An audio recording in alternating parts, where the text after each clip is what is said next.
ansiedade e PNL. Vamos pensar o que é um estado de ansiedade e o que tudo isso tem a ver com a programação neurolinguística? Primeiro que sentir ansiedade é algo natural, é como sentir medo. Nós não podemos eliminar o medo da nossa vida e nem a gente deve. O medo ele existe como uma emoção para nos proteger.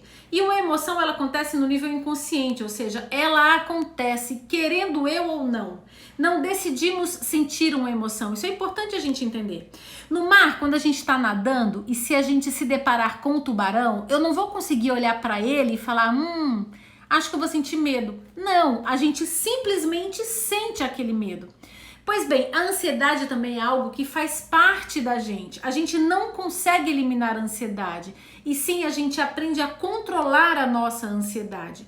E o grande problema não é sentir ansiedade, mas é sentir ansiedade o tempo todo. A mesma coisa para o medo. Sentir medo de vez em quando, tudo bem. Agora, sentir medo o tempo todo é patológico. Sendo assim, vamos entender um pouco mais. A ansiedade é um estado de alerta que a nossa mente entra para nos preparar para lutar ou para fugir de algum perigo que ela identifica que vai sofrer. Porém, quando estamos no estado de ansiedade, a nossa mente está com foco no futuro. Isso é o que a gente chama na programação neurolinguística de metaprogramas. São programas que rodam na nossa mente sem a gente perceber. Eu posso estar aqui vivendo uma situação com foco no passado, no presente ou no futuro. Existem outros metaprogramas que a gente estuda e que interferem muito na nossa vida, mas vamos lá. Portanto, no estado de ansiedade, a nossa mente está no futuro, imaginando o que vai acontecer. Algo que a mente classifica por experiências anteriores, muito provavelmente, que é algo ruim que vai acontecer e que a gente vai sentir uma dor, por exemplo. E nos coloca no estado de alerta para lutar ou para fugir daquilo que ela, a mente, ou seja, a nossa mente, considera como perigo. E aqui a gente tem algumas questões importantes. Primeiro é que o perigo é imaginário. Se na ansiedade a nossa mente está no futuro, o perigo não está acontecendo agora, no presente. Por isso ele não existe aqui e agora. Mas no nosso corpo, ou seja, o nosso corpo ele é preparado para lutar e para fugir no aqui e agora.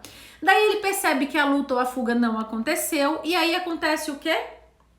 Toda aquela descarga química que o meu corpo me preparou para lutar ou para fugir vai de uma vez para o nosso corpo. E aí toda aquela adrenalina e cortisol vão para o nosso corpo, porque eu acabei não usando para lutar e para fugir. E aí o que acontece? Todo aquele mal-estar, taquicardia, vem tudo para o nosso corpo. Por isso que fazer exercícios de respiração é tão importante para a ansiedade, porque a gente oxigena o nosso sangue. E isso faz com que aquela sensação de mal-estar diminua, porque dilui o excesso de cortisol e adrenalina no nosso sangue.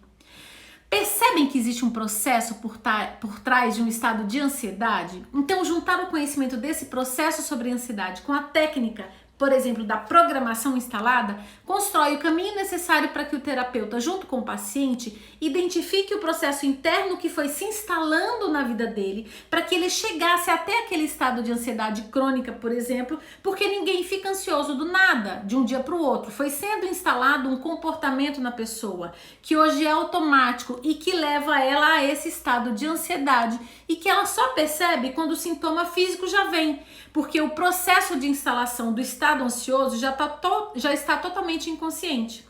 A partir de todo esse entendimento, explicando para o seu paciente como esse processo funciona, nós conseguimos ajudar a descobrir qual é o processo que acontece especificamente na mente dele, até ele chegar naquela crise, por exemplo. E nós podemos ajudar com ferramentas como o âncora, como submodalidades, que também é uma excelente ferramenta e que vão ajudá-lo a instalar rapidamente um estado de maior tranquilidade e controle, caso ele perceba que os sintomas de ansiedade estão chegando. Aí o processo de se sentir ansioso já vai estar mais consciente, entende? E ele vai conseguir controlar tudo isso. Tem uma frase que eu gosto muito que diz assim: o que nos enfraquece é não saber o que nos acontece. E aí, gente, saber o que nos acontece e ter ferramentas certas para lidar com tudo isso faz a gente resgatar o nosso poder pessoal. Imagina você no seu dia a dia, no seu consultório, no seu atendimento online, ter daqui para frente mais de 25 ferramentas, onde cada uma delas pode ser aplicada para várias situações, diversas situações, e o quanto tudo isso vai potencializar o atendimento de vocês. Então fiquem atentos que muita coisa boa vai vir por aí ainda.